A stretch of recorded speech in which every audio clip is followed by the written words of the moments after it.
कल deputy custodian Rajouri ने एक ऑर्डर निकाला था, जिस ऑर्डर में डिप्टी कस्टोडियन राजौरी ने ये कहा था कि जितने भी वहां पर अलग अलग तहसीलदार हैं, उन तहसीलदारों से ये कहा था कि जो कस्टोडियन की प्रॉपर्टीज हैं उनको लेकर सर्वे की बात सामने आई थी। और ये बात भी सामने आई थी कि देखें किसने अवैध कब्जा किया हुआ है, उन अवैध कब्जादारियों के खिलाफ कार्रवाई की जाए। उसके बाद भारतीय जनता पार्टी के प्रदेश अध्यक्ष रविंदर रैना और महामंत्री विबोध गुप्ता दोनों ने इस मामले को उच्च स्तर पर जितने भी अधिकारी हैं उनके साथ टेकअप किया और मेरी जानकारी के मुताबिक इस बात पर जबरदस्त रोष प्रकट किया कि सरकार जहां अवैध कब्जादारियों के ऊपर कार्रवाई कर रही है, वहां पर कस्टोडियन विभाग को इसके बीच में खींच कर लाना गलत है। इनकी जितनी भी प्रॉपर्टी है ये उन लोगों के पास है जो लोग पाकिस्तान के कब्जे वाले जम्मू कश्मीर से विस्थापित हुए थे और यहां पर उनको बसाया गया। उस वक्त की सरकारों ने जो प्रॉपर्टीज और जो जमीनें उनको दी हैं, आज उनको अवैध कब्जादारी अगर कोई सरकार कहती है या प्रशासन कहता है, वो गलत है, वो सही नहीं है। इसके बाद शाम के वक्त में एक और डिप्टी कस्टोडियन की तरफ से एक ऑर्डर निकला जिसमें उस ऑर्डर को रिसिंड किया गया, जो ऑर्डर राजौरी की अलग अलग तहसीलों के लिए इशू किया गया था। यानी अब राजौरी और पुंछ के इलाके में, खासकर राजौरी के इलाके में तो कम से कम उन तहसीलों में जिन तहसीलों के लिए वो ऑर्डर था, वहां कोई सर्वे नहीं होगा और जितने भी पाकिस्तान के कब्जे वाले जम्मू कश्मीर से आए हुए विस्थापित लोग जो वहां पर रह रहे हैं, जो जमीनें उनके पास है, उसको लेकर कोई पड़ताल नहीं होगी।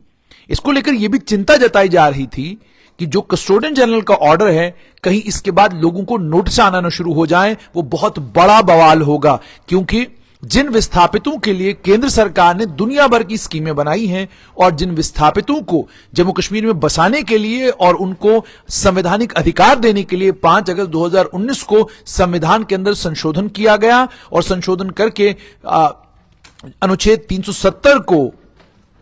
अमेंड किया गया,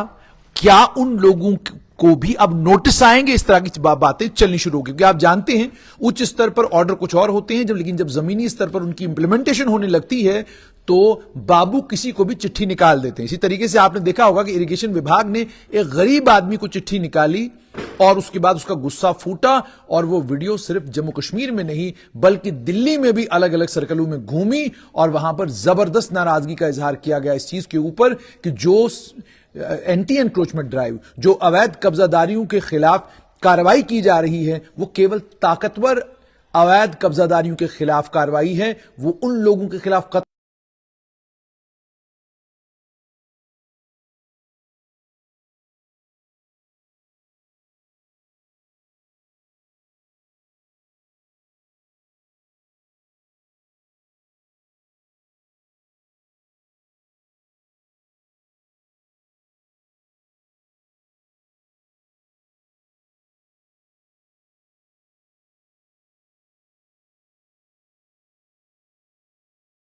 देंगे, लेकिन उससे पहले ही रेवेन्यू सेक्रेटरी वीके बिधूरी को ट्रांसफर किया गया, वो ड्यूकॉम कश्मीर चले गए। इस समय की स्थिति क्या है, जब मैंने जानने की कोशिश की तो यह कहा गया कि अभी भी वो सर्वे चल रहा है, उन लोगों को ढूंढने का काम किया जा रहा है जो कस्टोडियन के मकानों में अवैध तरीके से बैठे हुए हैं, अवैध तरीके से कब्जा करके बैठे हैं, जो ओरिजिनल अलॉटी नहीं है, जिनको अलॉटमेंट हुई ही नहीं। बिना अलॉटमेंट के जो लोग कस्टोडियन के मकानों में बैठे हैं, उन्हें कस्टोडियन के मकानों से बाहर निकाल दिया जाएगा। ये बात कस्टोडियन विभाग का कानून भी यही कहता है और कस्टोडियन की प्रॉपर्टी को लेकर जो ऑलरेडी एक कानून बना हुआ, उस कानून में भी यह है कि कौन है ओरिजिनल अलॉटी। वैसे भी आप जानते हैं कि कस्टोडियन विभाग को लेकर अलग अलग जगह पर विचार ये चल रहा है कि शायद विभाग को जो है खत्म कर दिया जाएगा और जितनी भी ये प्रॉपर्टीज है कस्टोडियन की, ये उन लोगों को अलॉट कर दी जाएंगी जो लोग जो ओरिजिनल अलॉटीज इन प्रॉपर्टीज की सरकार अपने तहवील में ले लेगी, उनका ऑक्शन हो सकता है। ये सब चीजें हवा में चल रही हैं, सारी बातें हो रही हैं, लेकिन उसके बीच में कस्टोडियन जनरल का यह ऑर्डर कि तमाम अवैध कब्जाधारियों को